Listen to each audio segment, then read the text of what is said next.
Hi cinema lovers, ఇప్పుడే Kingdom cinema చూశాను. నా ఎక్స్పీరియన్స్ని, మూవీ మీద ఒపీనియన్ని ఈ వీడియోలో మీతో షేర్ చేసుకుంటాను. ముందుగా ఇదొక solid saviour story with spy elements. అంటే బేసిక్గా కింగ్డమ్ లాంటి కథని మనం చాలా సినిమాల్లో చూసేసాం.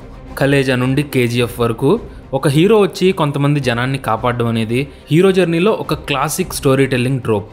అయితే కింగ్డమ్ సినిమా ఎక్కడ స్టాండ్ అవుట్ అవుద్దంటే హీరోయిజంని ఓవర్ ద టాప్ లాగా రుద్దకుండా కొంచెం సటిల్గా చూపించారు. అలాగే హీరో క్యారెక్టర్ని స్లోగా రివీల్ చేస్తూ రైటింగ్ నుండి సిచ్యువేషన్స్ నుండి హీరోయిజంని ఎలివేట్ చేశారు. బేసిక్గా ఈ కింగ్డమ్ సినిమాలో పాయింట్ ఏంటంటే ఒక పోలీస్ని శ్రీలంక దగ్గరలో ఉన్న ఐలాండ్కి పంపిస్తారు. అక్కడ తన బ్రదర్ కోసం హీరో ఏం చేశాడు అనేది కథ. ట్రైలర్లో ఆల్రెడీ స్టోరీ ఏంటో రివీల్ చేసినా సరే సినిమా చూసేటప్పుడు స్టిల్ ఎంగేజింగ్గా ఉంటుంది. నాకేమనిపించిందంటే మన తెలుగు మాస్ సినిమాల్లో కింగ్డమ్ ఒక డిఫరెంట్ అప్రోచ్తో తీసిన సినిమాలో ఉంది.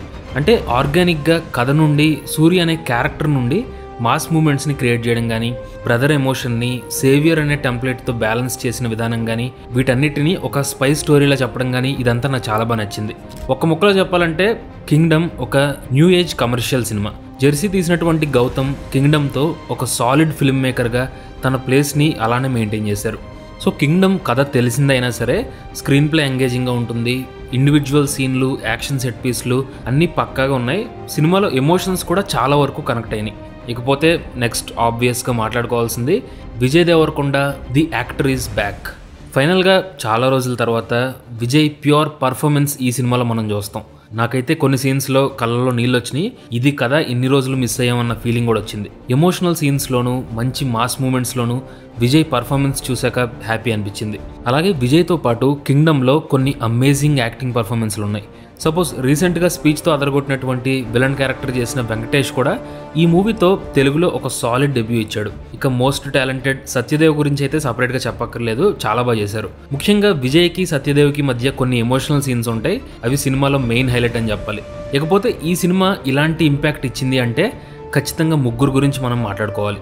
ఒకటి అనిరుద్ధ్ మ్యూజిక్, రెండోది గిరీష్ అండ్ జోమోన్ సినిమాటోగ్రఫీ, మూడోది నవీన్ నూలి ఎడిటింగ్. టెక్నికల్గా వీళ్ళ వర్క్ సినిమాని నిజంగా నెక్స్ట్ లెవెల్కి తీసుకెళ్ళింది.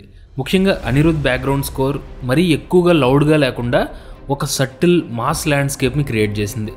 అలాగే ఈ సినిమాలో ఎడిటింగ్ కూడా కావాల్సిన చోట ఫాస్ట్గా, ఎమోషన్స్ ఉన్న చోట సీన్లో టైం తీసుకుని ఒక పద్ధతి కట్ చేశారు. విజువల్స్ అండ్ కలర్ ప్యాలెట్ ఒక రస్టిక్ వైబ్ని మెయింటైన్ చేసింది.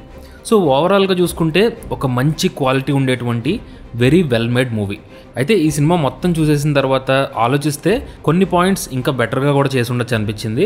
ఇక్కడ ఒక 3 చిన్న చిన్న స్పాయిలర్స్ చెప్తాను. సో సినిమా ఇంకా చూడని వాళ్ళైతే కనుక వీడియోని ఇక్కడితో ఆపేసి థియేటర్కి వెళ్ళిపోండి. నాకైతే మూవీ బాగా నచ్చింది.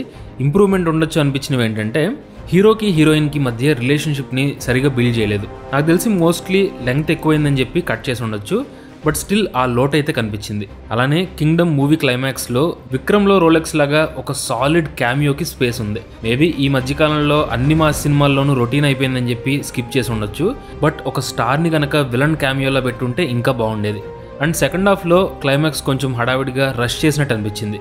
మేబీ ఇక్కడ కూడా మూవీ లెంగ్త్ ఎక్కువైపోయిందని చెప్పి షార్ట్ చేసి ఉండొచ్చు, బట్ సెకండ్ హాఫ్లో ఆ ట్విస్ట్లు, పే ఆఫ్లు ఇవన్నీ కూడా బాగానే ఎగ్జిక్యూట్ చేశారు. అల్టిమేట్గా నాకైతే కింగ్డమ్ సినిమా మంచి ఎక్స్పీరియన్స్ని ఇచ్చింది.